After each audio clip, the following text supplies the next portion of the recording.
Welcome to KRM. मैं हूं हर्षित। तो आज हम लोग पढ़ने वाले हैं आयुर्वेदिक नेमिंग। आज चालू करते हैं फॉर्मूला ऑफ ऑर्गेनिक कंपाउंड से। हम लोग जानते हैं कि फॉर्मूला कितने प्रकार के होते हैं।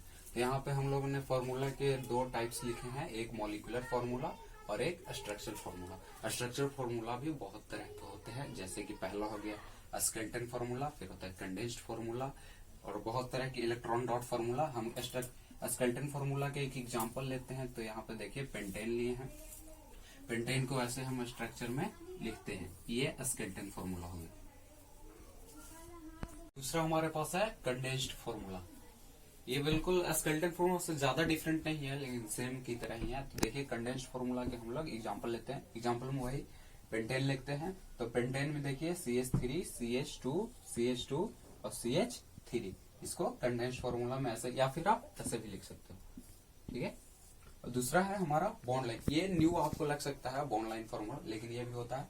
तीसरा bond line formula. Bond line formula में कुछ नहीं, ये बॉन्ड बनाना होता है। देखिए यहाँ पे ये जो फ्री लाइन रहते हैं, यहाँ पे कार्बन को दिखाते हैं, यहाँ कार्बन को दिखाता है, और यही सिर्फ बॉन्ड लाइन फॉर्मूला। हम यहाँ भी पेंटेन लिए हैं, तो पेंटेन का बॉन्ड लाइन फॉर्मूला ये हो जाएगा। ये हमारा पेंटेन का बॉन्ड लाइन फॉर्मूला। और सबसे लास्ट में हमारा सबका फेवरेट, जो हमें एग्जाम में भी परेशान करता है, पूछा जाता है, वो है इलेक्ट्रॉन डॉट फॉर्मूला। तो इलेक्ट्रॉन डॉट फॉर्मूला का भी हम लोग पेंटेन लिए हैं। तो देखिए इलेक्ट्रॉन डॉट फॉर्मूला को हम लोग कितने, पेंटेन में 5 कार्बन होते हैं, तो 1 2 3 4 5 कार्बन, उसके आसपास हमने हाइड्रोजन लगा दिए हैं। तो देखिए 1 2 3 1 2 1 2 1 2 1 2 3, ये है इलेक्ट्रॉन डॉट फॉर्मूला।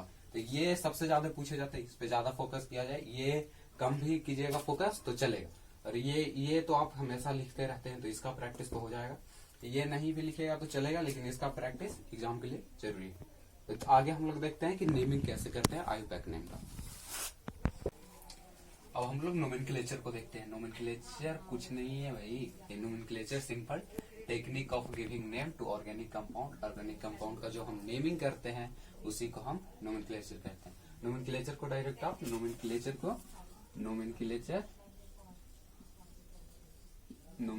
को आप लिख सकते हो नेमिंग। नोमेनक्लेचर सिर्फ सुनने में लगता है कि बहुत चीज है, लेकिन कुछ नहीं, ये सिर्फ नेमिंग है। तो नेमिंग हम दो तरह से करते हैं, एक है कॉमन नेम हो गया, एक है आयुपैक नेम हो गया। कॉमन नेम जैसे कि हम लोग बोलते हैं कि एसिटिक एसिड हो गया, मिथेनोइक एसिड हो गया, ये सब कॉमन नेम हो गया। और एक आयुपैक नेम होता है। तो आयुपैक नेम को देखिए, आयुपैक, इसका आपको फुल फॉर्म पूछ सकता है। तो फुल फॉर्म होता है इंटरनेशनल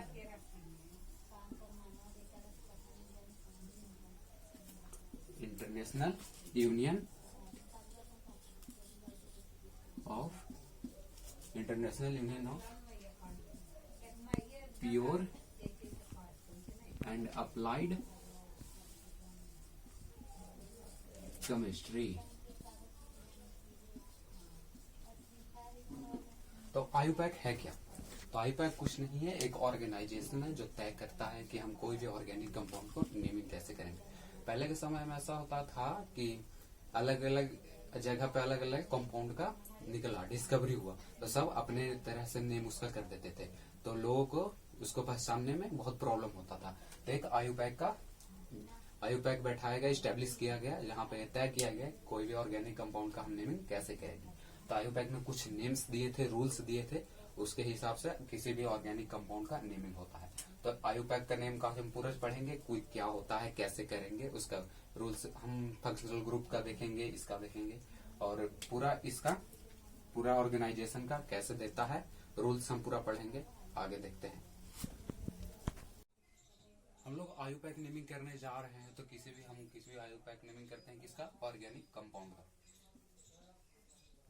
ऑर्गेनिक कंपाउंड का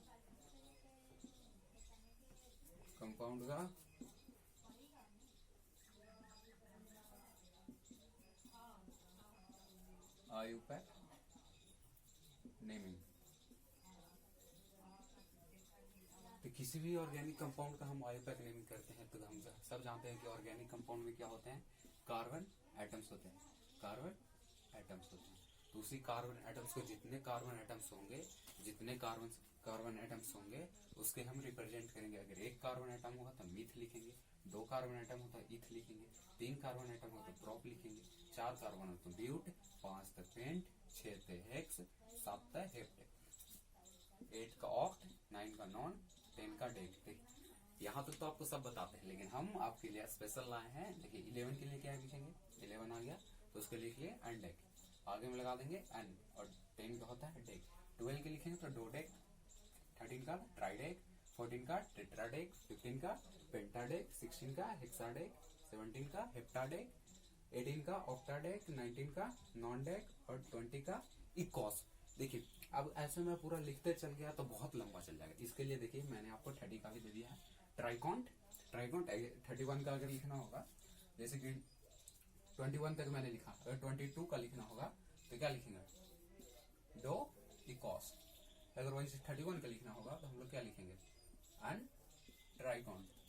तो ऐसे आप तक 39 तक लिख सकते हो। इतना 39 का कार्बन एटम बहुत ही रेयर मिलेगा, तो इतना मैंने आपको बता दिया।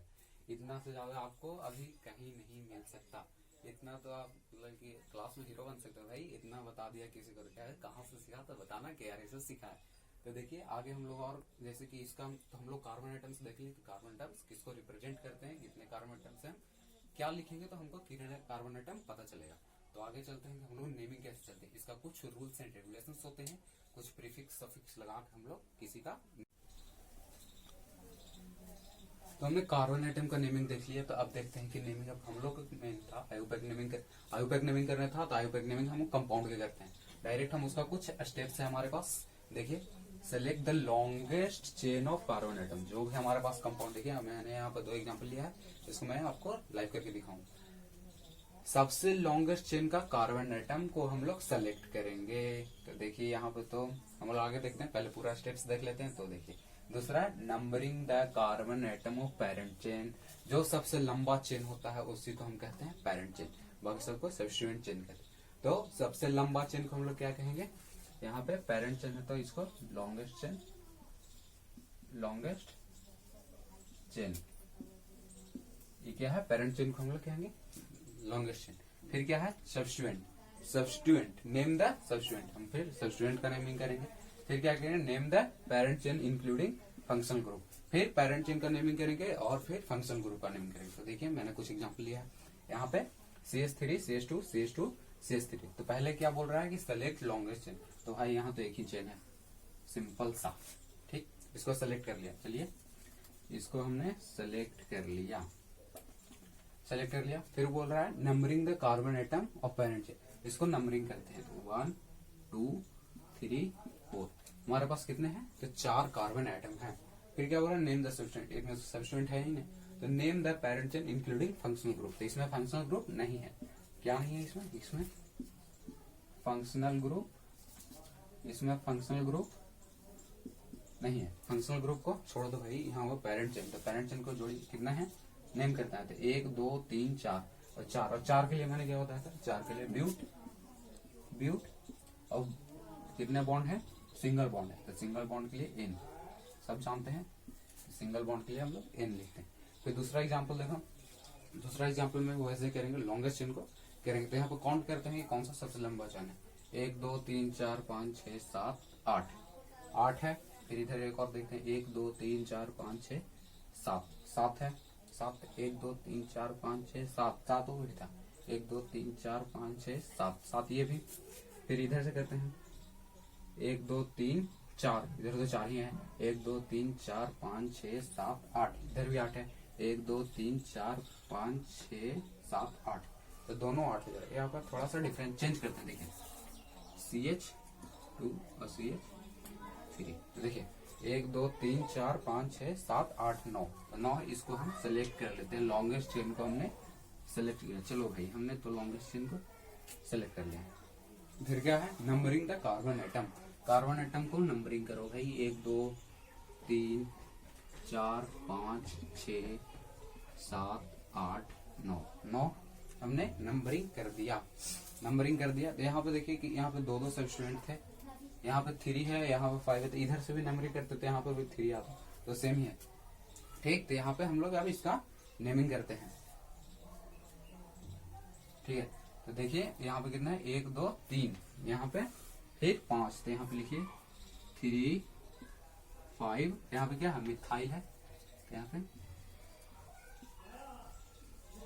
मिथाइल, मिथाइल, और फिर देखिए, और फिर कार्बन आइटम कितने, 1 2 3 4 5 6 7 8 9, 9 कार्बन आइटम है, तो क्या होगा 3 हो गया, हाँ 3, फिर 9 है तो नॉन और फिर सब में सिंगल बॉन्ड, ये सब जगह single bond, single bond, single bond, single bond, single bond, single bond, single bond, तो इसके लिए एन।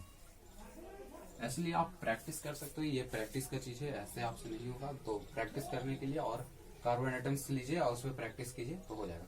ये था वीडियो का अंत, अगले वीडियो में मिलते हैं हम लोग। अगला अगर आपको फंक्शनल ग्रुप के बारे में जानना हो तो बोलिएगा, हम फंक्शनल ग्रुप पर पूरा एक सीरीज बना के दे देंगे आपको, बहुत आसानी होगा।